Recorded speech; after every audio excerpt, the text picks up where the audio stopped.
Quran hudal linnasi wa bayyinatin minal huda wal furqan. Assalatu wassalamu ala man khuluquhul Quran sayyidina wa habibina wa syafi'ina wa qurrati ayunina Muhammad wa ala alihi wa sahbihi wa man tabi'ahu bi ihsan ila yaumin tudha'u fihi al-mizan. Amma ba'da. Dewan Hakim yang mulia, hadirin yang berbahagia, teknologi yang semakin canggih yang membawa dampak luas di semua belahan bumi, tak terkecuali Indonesia. Ia laksana pisau bermata dua, bisa memberi dampak positif dan negatif, tergantung siapa yang memanfaatkannya. Teknologi informasi misalnya bisa menjadi media pembentukan karakter terpuji atau al-akhlakul karimah, dan bisa menjadi media degradasi moral atau al-akhlakul mazmumah, khususnya bagi generasi milenial. Berita tentang seks bebas dan kematian akibat miras dan narkoba di kalangan generasi muda hampir setiap hari memenuhi halaman media sosial. Baru-baru ini dunia pendidikan dikagetkan dengan ulah pelajar SMA di Jawa Tengah menikam gurunya yang seharusnya dihormati. Kita menjerit prihatin melihat karakter generasi muda kita yang telah jauh dari nilai-nilai Al-Quran. Karena itu hadirin, dengan kesempatan yang penuh ukhuwah ini, kami akan menyampaikan syarahan Quran dengan judul Membangun Generasi Milenial dengan konsep pendidikan karakter berbasis Al-Quran. Sebagai rujukan, marilah kita dengarkan firman Allah di dalam Al-Quran surah Shad ayat 29 sebagai berikut. A'udzu billahi minasyaitonir rajim.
Kekuasaan-Mu ya Allah, dari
generasi yang cerdas intelektualnya sekaligus cerdas spiritualnya. Hadirin yang berbahagia, pesatnya perkembangan teknologi telah membawa perubahan terhadap karakter dan gaya hidup setiap orang, lebih-lebih generasi muda. Kita bahkan bisa menghentikan laju internet bumi. Maka sebagai konsekuensinya, kita harus membangun fondasi yang keimanan dan filter yang kuat untuk menyaring derasnya arus budaya asing. Hadirin, sekuat apapun angin kencang tak akan dapat menumbangkan pohon yang akarnya menghujam ke bumi. Sayyidina Ali radhiyallahu an pernah berkata, angin kencang yang menerpa bukanlah untuk menumbangkan pohon, melainkan untuk menguji sejauh mana kekuatan akarnya. Tantangan pendidikan lebih kita rasakan di masa pandemi. Sampai hari ini kita belum 100% lepas dari bahaya pandemi. Akibat sekolah daring di masa pandemi, anak-anak lebih peduli dengan bunyi HP-nya ketimbang panggilan ibunya. Seakan-akan tidak peduli dengan panggilan Tuhannya. Ketika azan berkumandang, Allahu Akbar, Allahu Akbar, dan ibu pun mengingatkan, nak, sholat. Iya bu, ntar lagi Zoom meeting. Alasannya lagi Zoom meeting, lagi sibuk chatting, lagi fokus gaming. Sampai-sampai ada yang sudah kayak orang sinting. Na'udzubillahi min dzalik. Hadirin yang berbahagia, kita semakin prihatin dengan peristiwa yang terjadi akhir-akhir ini. Anak usia dini sudah terjebak prostitusi. Tidak sedikit dari anak sekolah yang menjadi pecandu, bahkan pengedar sabu. Tawuran dan kebut-kebutan jadi hobi dan kebanggaan. Mirisnya ini terjadi di negeri kita, Jambi tercinta. Hadirin, kehusukan umat Islam yang sedang beribadah dirusak oleh sekelompok remaja bermotor berstatus SMP dan SMA, menebar teror di tengah kota, membuat onar di mana-mana, menghantui dan meresahkan warga. Mereka bersenjata parang dan samurai besi, tega menghabisi tanpa rasa manusiawi. Astagfirullah. Marilah kita sama-sama beristighfar, memohon ampun kepada Allah. Astagfirullah Rabbal baraya. Astagfirullah minal khataya. Astagfirullah Rabbal baraya. Astagfirullah minal khataya.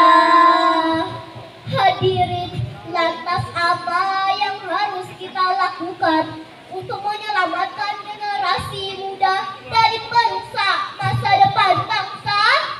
Marilah kita dengarkan sekali lagi firman Allah di dalam Al-Quran, surah Al-Ahzab ayat 21 sebagai berikut. Laqad kana lakum fi Rasulillahi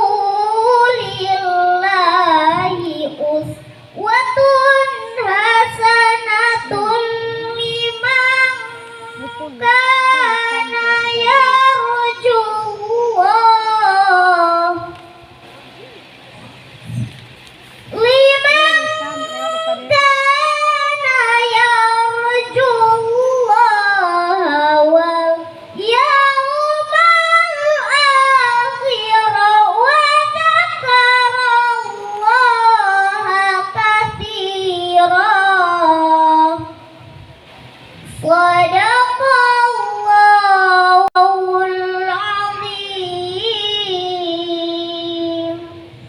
Sesungguhnya telah ada pada diri Rasulullah itu suri tauladan yang baik bagimu, yaitu bagi orang-orang yang mengharapkan rahmat Allah dan kedatangan hari akhir, dan ia banyak menyebut nama Allah. Maha benar Allah atas segala firman-Nya.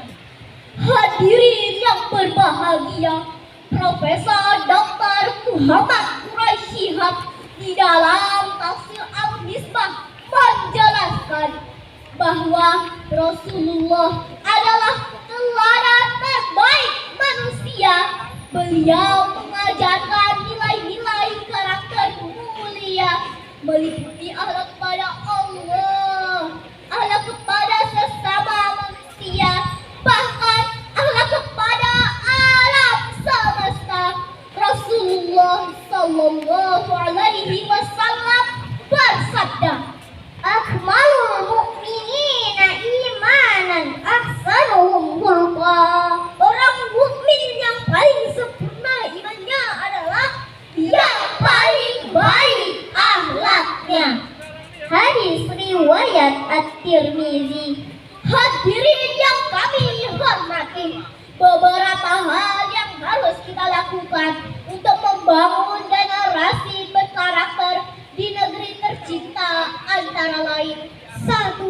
Menanamkan nilai-nilai agama melalui pembiasaan dan keteladanan. 2. Menciptakan lingkungan yang religius baik melalui bahan bacaan, tontonan maupun komunitas pergaulan. Kita ajukan jempol kepada program Kementerian Agama Republik Indonesia, yaitu Gerakan Maghrib Mengaji. Dengan harapan generasi muda kita aktif mengaji Al-Quran serta mengamalkannya dalam kehidupan sehari-hari. Dari syarahan kami dapat kita tarik kesimpulan: 1. Masa depan bangsa ditentukan oleh generasi yang berkarakter. 2. Untuk membentuk generasi berkarakter, tidak ada pilihan lain kecuali kembali kepada Al-Quran dan keteladanan Rasulullah Sallallahu Alaihi Wasallam. Naik skuter pergi jalan-jalan, jalan-jalan sore sampai ke taman. Jika ingin membentuk generasi berkarakter dan beriman, jadikanlah Al-Quran sebagai pedoman. Demikianlah syarah kami.